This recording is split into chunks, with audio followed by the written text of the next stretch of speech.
Triple T Golf. Just normal golfers. Showing you out there, the general public.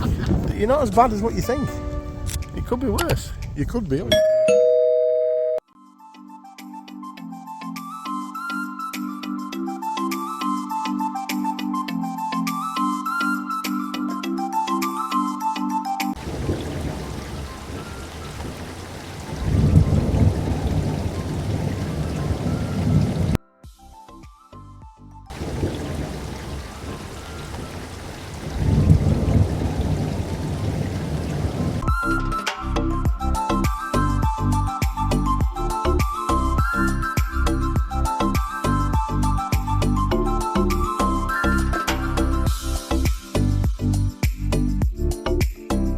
Hi everyone, welcome back to another video from Triple T Golf. The rain came from nowhere over the weekend and caused some serious golfing diversions, as did the runners in Leeds City Centre, but that's another story for another day. Due to the footage that you've just seen from the intro, and yes, that was real footage, and also yes, it was filmed in a very legal way on a mount, me and El Bandito, Darren himself, found ourselves at the incredible Leeds Golf Centre and their fantastically equipped driving range. So I've decided to make this into a bit of a mini-series. I was able to film some videos that I've wanted to film for some time, so I think we've ended up with about 3 in total. This is part 3 and our series finale. It's a video that I've been wanting to make since I watched a number of my fellow more successful YouTubers do video reviews on these. And it's still got the YouTube fraternity talking. I mean, the goat of YouTube golf, Rick Shiels, only did a review on these a couple of weeks ago. Very, very good review. I recommend you go watch it if you haven't already. You definitely don't need me to tell you to go subscribe to his channel, that is for sure. But yeah, I mean, what a wonderful video, and again, just shows that the golfing world are still trying to figure out these Anesis clubs. Now, Anesis's own marketing claim that these are the perfect clubs for a beginner, but what about everyone else? They claim that the budget plays a massive part in the purchase of your first clubs. And when you're a beginner, you've got no idea about the stock yardages and what clubs to choose from, so a conventional half set means sometimes the gapping between a stock 5-iron and a 3-wood is too big. In their half set, it eliminates not only the club decisions, but this gapping issue as well, which I must admit, I have to agree with most points of them, to be honest. But what I wanted to know, and what intrigues me the most, is how does the 6/7 and the 8/9 iron work? How will they compare to 2 other major branded clubs? And what will the yardage differences be? So in today's video, and like I say, the last in this series, we're going to find that out.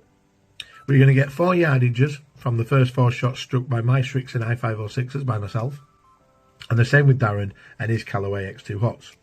I have a stiff shaft in my Strixon, Darren has a regular shaft, but it is 1 inch longer.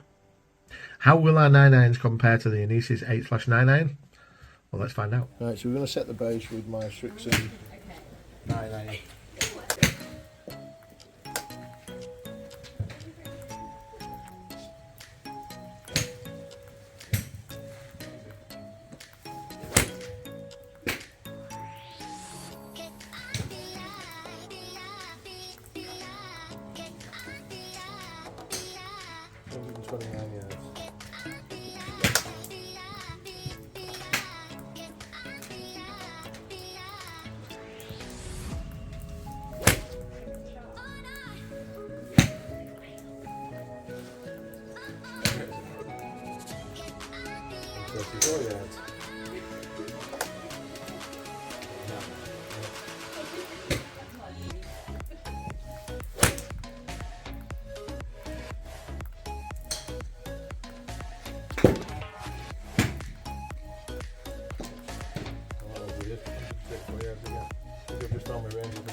That's gone out of the course. Oh no, just get there.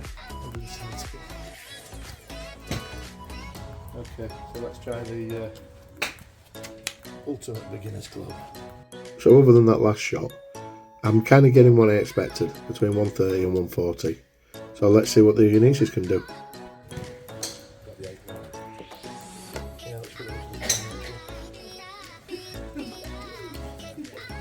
So this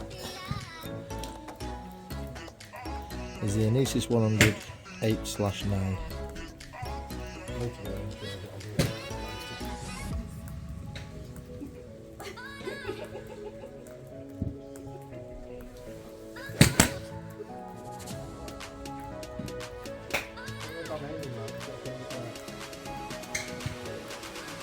$24.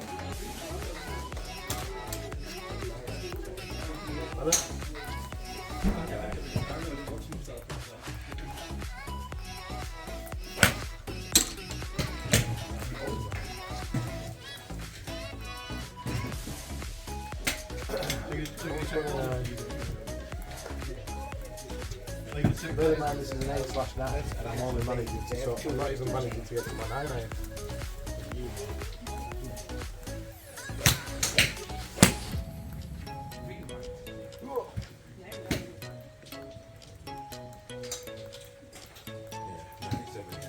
It's 131. So I still haven't hit one yet, down further. Your 9 iron is a stiff shaft. And it's That is true.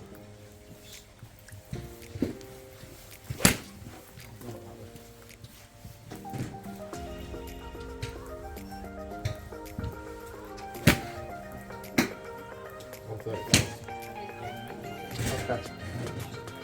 So that's the 8/9. So let's have a look at it. So there you have it, some strange numbers there really.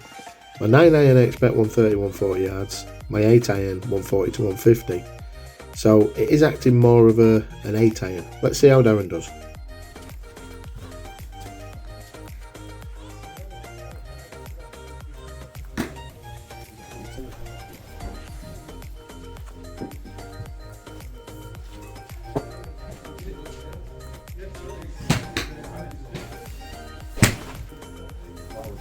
Is that your own 9? This is my 9. Very poor.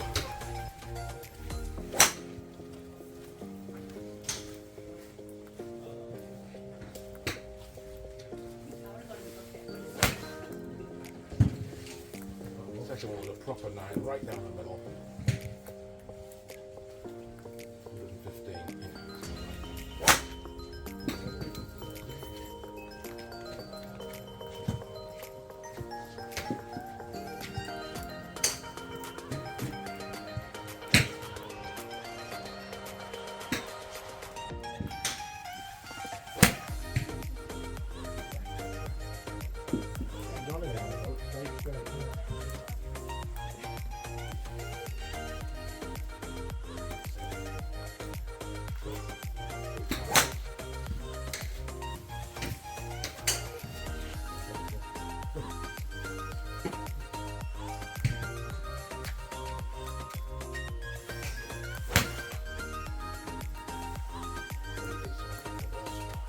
I was driving at it between 250 and 200 yards. Yeah. Gone into this, I've not hit it over 230 yards. These balls aren't normal balls, are they? To be honest. No, but they seem to be doing alright with the irons. So again, shots there that Darren seems to be happy with, probably other than that first one. Let's see how that compares to the Anesis 8/9. 210 yards for it done.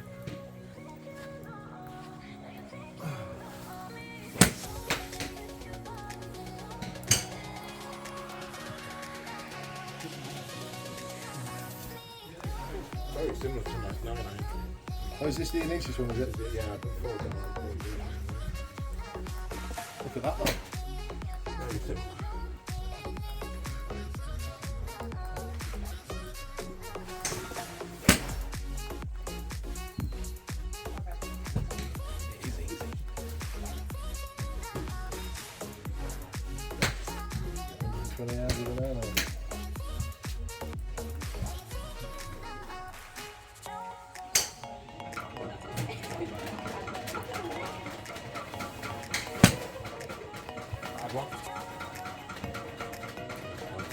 Still stayed straight though, isn't it?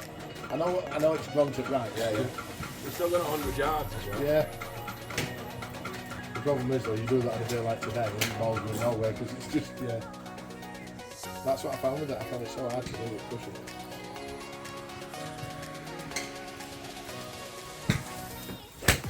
Oh, that's right. That's the one. That's the jump.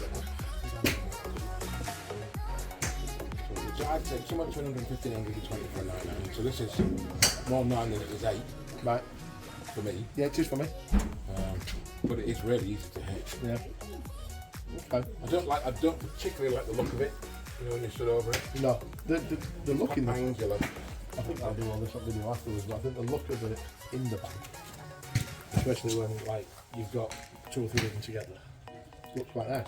Yeah. But again, like you say, down at the dress, Not keen. the offset, there's a lot of offset. For me, it's mostly that angle at the top. Yeah. As opposed to the curve. Yeah, there's a massive offset on it. That last shot would have good one. So yeah, looking at these numbers again, I think it's favouring Darren's 9-iron than it is 8. Even though we both saw slight yardages increase. So overall, I really enjoyed it. I enjoyed the experiment. Again, I think I touched upon the fact that it's probably bordering more of an 8-iron for us. But it's interesting to know that 2 different handicaps, 2 different club types, can still see a slight increase with this club. What I will say is, and I think Darren touched upon this, it was so easy to hit. I mean, it should be really. It's the size of a spade. But I don't know if the 8/9 thing is just a bit of a novelty. Because, yeah, alright, it's kind of in between the 2 clubs. But that doesn't mean that you have to think less when it comes to your club choice. Especially if you are a beginner. What I do think you'll be in the risk of doing is getting used to a club that's somewhere in between 8 and 9. And then you have to use a conventional 8 or a 9, and you find yourself having to work out all your yardages again. What I will say is that the confidence in these clubs, given the size of them, is definitely that of a beginner. And if you are a beginner starting the game for the price that you can get these clubs at, I'd definitely recommend getting some and giving them a go for the first time. And that's it. That brings us to the end of this little mini-series down here at Leeds Golf Club driving range. Definitely recommend coming down here if the weather's a bit rubbish and you can't get out on the course. They also have 2 fantastic golf courses down here, the par 3 12-hole Oaks and the championship course Wyke Ridge 18-hole course. If you enjoyed the video, guys, please subscribe to the channel and click the bell. We want 5,000 subscribers by 2023. And that little challenge starts now. And let's not forget our new website. Go take a look at trippletgolf.square.site. It's the same as most websites really, but this one's ours. It's got an home page where you'll find the link to the Rugby League Benevolent Fund video that we did. You'll find a gallery where if you click on every single one of these pictures, it'll take you to our YouTube channel.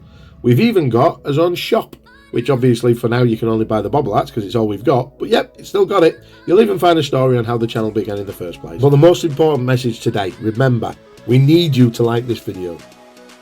We want you to comment on this video. We want you to put any comments that you want on there. But the most important message of all is please subscribe. Doing all these 3 things make a difference to the video itself and the channel's success. Thanks for watching and we'll see you again soon. Oh, just a quick mention, we're also on LinkedIn, so if you see us on there, drop us a connection.